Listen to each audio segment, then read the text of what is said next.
Hello and welcome.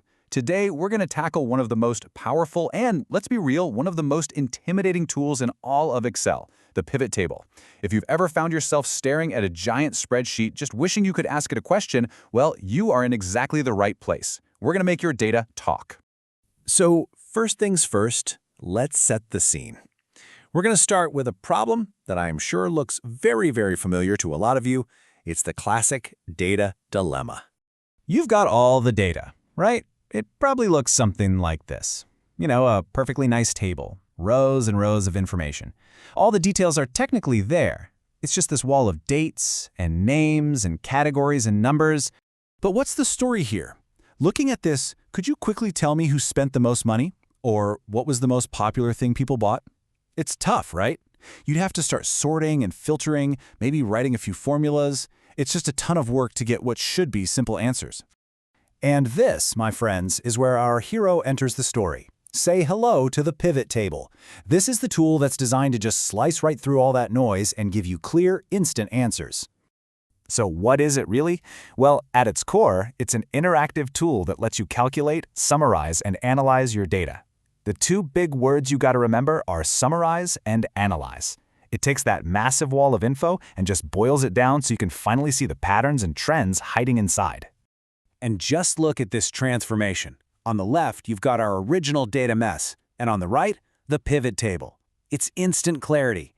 In just a click, it summarized the total amount spent by each person. That question, who spent the most? It's answered at a glance. It's Mom, by the way. Go, Mom! The best way to think about it is like you're playing with building blocks. All your data fields, things like buyer or amount, those are your blocks. And the pivot table? That's your playground. You can arrange and rearrange these blocks in any way you want to see the exact same information from totally new perspectives. Okay, enough talk. Let's get our hands dirty. In this next part, we are going to walk through step by step how you can build your very first pivot table. And trust me, it is way easier than it sounds. But wait, before we dive in, there is one crucial step. You gotta prep your data. It needs to be clean. That means everything organized in columns, each with a single unique header. No blank rows or columns in the middle of it all. And here's a pro tip for you. Format your data as an official Excel table first. Why? Because then, when you add new data later, your pivot table can refresh and include it automatically. It's a game changer. All right, you ready? Here we go. First, just click anywhere inside your data. Doesn't matter where. Then head up to the Insert tab and click Pivot Table. Excel's going to ask where you want to put it. New Worksheet is almost always the best option. Click OK, and boom, you've got a blank pivot table just waiting for you to bring it to life. And this is where the magic really happens. Over on the right, you'll see this thing called the Pivot Table Fields List. Remember those building blocks we talked about? Well, here they are. And the whole process is literally as simple as dragging these fields down into one of the four areas below: rows, columns, values, or filters. That's it. Just drag and drop. Now, let's focus on the two areas you'll use 99% of the time. If you have a non-numeric field, like buyer, you drag it into rows. That's how you group things. If you have a numeric field, like amount, you drag it into values. That's how you do the math. It really is that simple. Rows are for grouping, and values are for calculating. Okay, you did it. You built your first summary table. That is awesome. But now, let's make it interactive. Let's unlock some really cool insights using filtering and something called slicing.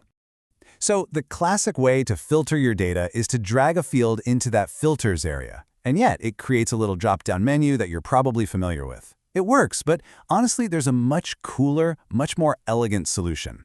And here it is, meet slicers. Oh man, these are fantastic. Instead of some clunky little drop-down menu, slicers give you these clean, interactive buttons. You just click what you want to see, and your report instantly changes. It's so intuitive, and, dare I say it, it's actually fun. To put it simply, slicers are just a really visual way to filter your data. They just kind of float there on your worksheet, and when you click a button, your pivot table instantly updates. This is an absolutely fantastic way to build reports that anyone on your team can use, even if they have no idea what a pivot table is. So now, let's connect all the dots. We have our summarized table, we have our cool interactive buttons. Let's add just one more piece to the puzzle to create a true data dashboard. And here it is, the complete picture. We've got our pivot table, our slicer, and now a pivot chart. And the best part? They are all connected. You click a name on the slicer and you can watch as both the table and the chart instantly update to show you just that person's data. It's a fully dynamic, living report. So what exactly is a pivot chart? Well, it's pretty much what it sounds like. It's simply a graphical representation of your pivot table. It's not a separate thing, it's just a visual layer that sits right on top of your summarized data. And it changes whenever your data changes. Let's just pause for a second and appreciate what we've done here. You started with this static, kind of confusing table of raw numbers. And now, in just a few clicks, you've completely transformed it into a dynamic, interactive report that tells a story and answers questions instantly. So the next time you're faced with a big spreadsheet, just remember this: your data has a story to tell. And with pivot tables, you finally have the tools to listen. The only question left is, are you ready